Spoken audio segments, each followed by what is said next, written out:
बहुत समय पहले की बात है, एक घना जंगल था। उस जंगल में विभिन्न प्रकार के जीव जंतु रहते थे। वहां एक चिड़िया भी रहती थी जिसका नाम पिंकी था। पिंकी बहुत ही होशियार और मेहनती चिड़िया थी।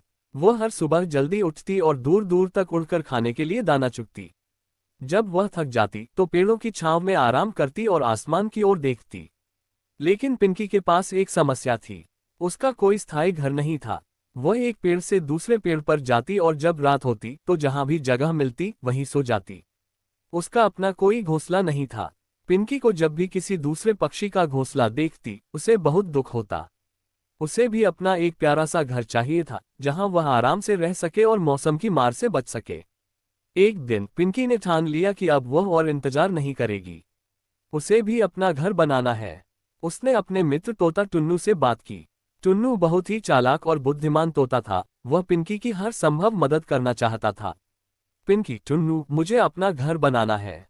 मैं रोज दूसरों के घोंसले देखती हूँ और सोचती हूँ कि मेरा खुद का घर क्यों नहीं है। टुन्नू, तुमने सही सोचा पिंकी। अपना घर होना बहुत जरूरी है। जब तुम्हारे पास अपना घोंसला होगा तो तुम्हें किसी और पर निर्भर नहीं होना पड़ेगा। पिंकी, लेकिन मैं घर कैसे बनाऊं? मुझे तो पता ही नहीं कि कहां से शुरुआत करूं। टुन्नू ने मुस्कुराते हुए कहा, तुम चिंता मत करो, मैं तुम्हारी मदद करूंगा। पहले हमें एक सुरक्षित जगह ढूंढनी होगी। जंगल में बहुत से पेड़ हैं लेकिन सभी जगहें सुरक्षित नहीं होती। टुन्नू और पिंकी दोनों मिलकर जंगल में एक उपयुक्त जगह ढूंढने निकल पड़े। उन्होंने कई पेड़ देखे लेकिन या तो वहां पहले से ही घोंसले थे या फिर वे पेड़ सुरक्षित नहीं लग रहे थे। कुछ पेड़ों पर सांप रहते थे, कुछ पर बड़ी चीलें मंडराती रहती जो छोटे पक्षियों के लिए खतरा बन सकती थी। काफी देर खोजने के बाद उन्हें एक बड़ा और घना पीपल का पेड़ मिला। यह पेड़ जंगल के बीचों बीच था और इसके आसपास न तो कोई खतरा था और न ही कोई अन्य बड़ा पक्षी। पिंकी को ये जगह बहुत पसंद आई। टुन्नू ने कहा, यहाँ का माहौल बहुत अच्छा है। अब तुम्हें यहीं पर घोंसला बनाना चाहिए। अब सबसे मुश्किल काम शुरू हुआ, घोंसला बनाने का।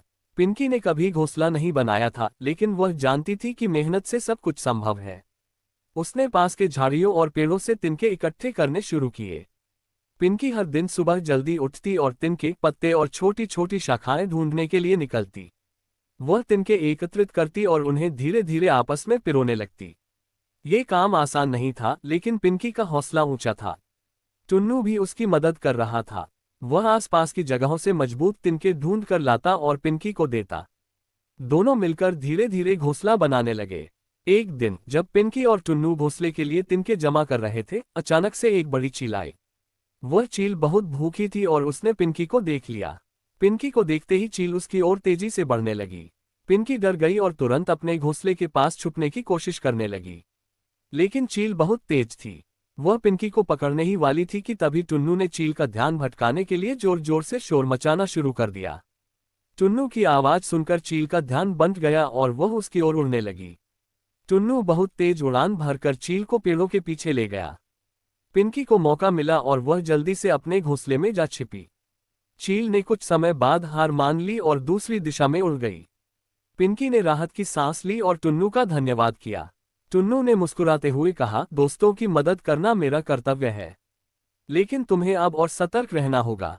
जंगल में हर समय खतरा हो सकता है।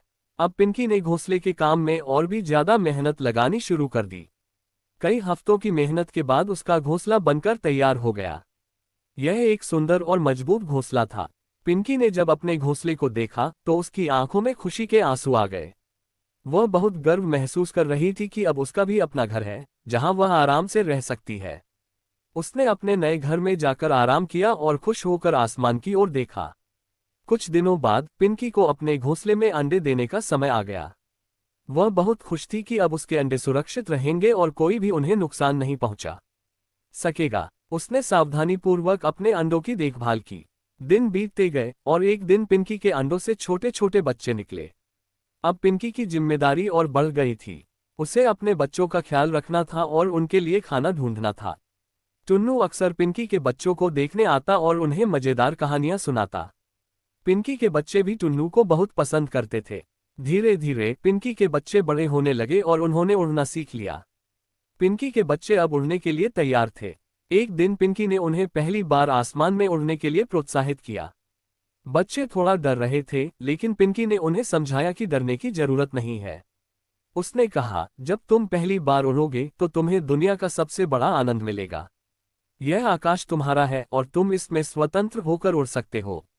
बच्चों ने हिम्मत जुटाई और एक एक कर उड़ने लगे। पिंकी की खुशी का ठिकाना नहीं था। उसे गर्व हो रहा था कि अब उसके बच्चे भी उसके जैसे स्वतंत्र होकर उड़ सकते हैं और अपनी दुनिया की खोज कर सकते हैं। अब पिंकी का घोंसला एक खुशहाल घर बन चुका था। उसके बच्चे रोज उड़ते और नए नए जगहों की खोज करते। पिंकी खुद भी बहुत खुश थी, क्योंकि उसके पास अब एक सुरक्षित और सुंदर घर था। पिंकी ने सीखा था कि अगर कोई ठान ले तो दुनिया में कुछ भी असंभव नहीं है। मेहनत और हिम्मत से सब कुछ हासिल किया जा सकता है। उसने अपने जीवन में जो भी मुश्किलें देखी थी, उनसे वह और मजबूत हो गई थी। अब पिंकी अपने नए घर में बहुत खुशहाल जिंदगी बिता रही थी और हर रोज नई चुनौतियों का सामना करने के लिए तैयार रहती थी। उसके जीवन का सबसे बड़ा सपना पूरा हो चुका था, उसका अपना घर और उसके अपने प्यारे बच्चे जो अब स्वतंत्र होकर दुनिया की सैर कर रहे थे। इस कहानी से हमें ये सीखने को मिलता है कि मेहनत, हिम्मत और सही दिशा में किए गए प्रयास से हम अपने जीवन के सबसे बड़े सपनों को पूरा कर सकते हैं। चाहे राह में कितनी भी मुश्किलें आए, हमें कभी हार नहीं माननी चाहिए। ये थी चिड़िया के घर की पूरी कहानी। उम्मीद है आपको ये कहानी पसंद आई होगी।